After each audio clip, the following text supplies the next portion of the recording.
Check करें जी दोस्तों, video को आपने स्किप नहीं करना, वीडियो एंड तक देखनी है। सबसे पहले आपने निशान लगाने का तरीका समझ लेना है, ठीक है दोस्तों।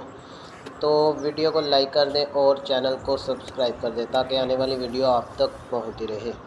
तो चेक करें दोस्तों, निशान लगाने का तरीका समझ लें। सबसे पहले दोनों तरफ अब निशान लगेगा, ठीक है दोस्तों। निशान नंबर 1 पे ये निशान लग गया, ठीक है दोस्तों। अब दूसरी तरफ भी इस तरह निशान लगाना है आपने।